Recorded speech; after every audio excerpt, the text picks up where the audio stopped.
అన్నీ ఉన్నాయని అహంకారం వద్దు. ఎందుకంటే రాత్రంతా కష్టపడి విరిసిన పువ్వుకి కూడా తెలియదు తెల్లవారితే దాని పయనం దేవుని దగ్గరకో లేక శ్మశానానికో అని.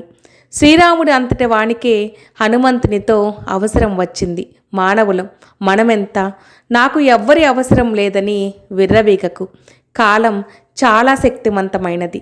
రూపురేఖలనే కాదు, చేతిలో రేఖలను కూడా మార్చివేయగలదు. కళ్ళు నెత్తికెక్కినప్పుడు పాము తన గుడ్లను తానే పొడుచుకు తిన్నట్లు మనిషికి కూడా గర్వం తలెక్కినప్పుడు తన వాళ్ళను తానే దూరం చేసుకుంటాడు. ఏదో ఒకరోజు చనిపోతామని తెలిసి బ్రతుకుబండిని లాగుతున్న జీవితాలు మనవి. ఈ కాస్త సమయంలో అహంకారాలు, నిందలు, గొడవలు అవసరమా? ఒక్కసారి ఆలోచించండి. గౌరవం వచ్చాక గతాన్ని మర్చిపోకు.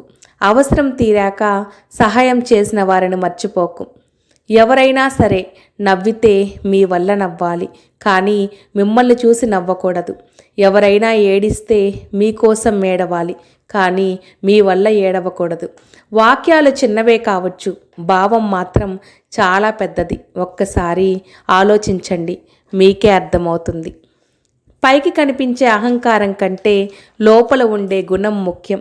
విషంతో నిండిన బంగారు పాత్ర కంటే తేనెతో నిండిన మట్టెకుండ ఎంతో విలువైనది. అనుభవం అంటే భూమి పుట్టక ముందు పుట్టడం కాదు.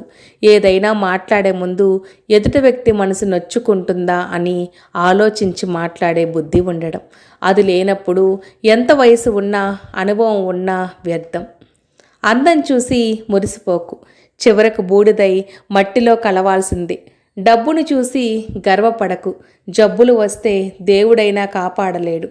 తోటి వారిని అవమానించకు, సమయం వస్తే వారి కాలిగోటికి కూడా సరిపోవు. అందరున్నారని అహంకారపడకు, చివరకు మోసేందుకు నలుగురిని సంపాదించుకో. పుట్టేటప్పుడు ఏదో సాధించాలని పిడికిలి బిగించి మరీ ప్రాణం పోసుకుంటాం. పోయేటప్పుడు సాధించింది ఏమీ కూడా తీసుకుపోలేదు అని అరిచేతిని ఆకాశానికి చూపించి ప్రాణాలు వదిలేస్తాం. జీవితంలో ఏదీ శాశ్వతం కాదు. నీ సంపద, కీర్తి, బంధాలు, చివరికి నీ శరీరం కూడా. నీవు చేసిన మంచి తప్ప.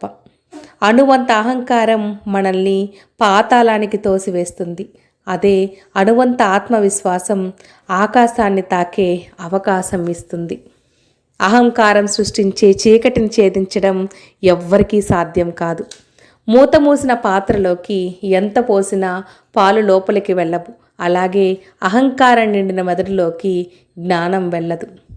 ముందున్న కాలికి గర్వం లేదు, వెనకున్న కాలికి అవమానం లేదు. ఎందుకంటే ఆ రెండింటికీ తెలుసు, ఒక్క క్షణం చాలు తమ స్థానం మారడానికి అని.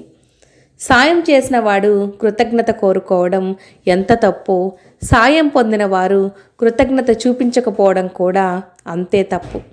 మనిషిలో అహం తగ్గిన రోజు ఆప్యాయత అంటే అర్థమవుతుంది. గర్వం పోయిన రోజు ఎదుటివారిని ఎలా గౌరవించాలో తెలుస్తుంది. నేనే, నాకేంటి అనుకుంటే చివరికి ఒక్కటిగానే ఉండిపోవాల్సి వస్తుంది.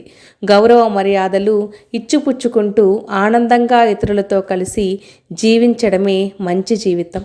ఈ వీడియోపై మీ విలువైన అభిప్రాయాన్ని కింద ఖచ్చితంగా కామెంట్ చేయండి. మరొక మంచి వీడియోలో మళ్ళీ కలుద్దాం. అంతవరకు సెలవు.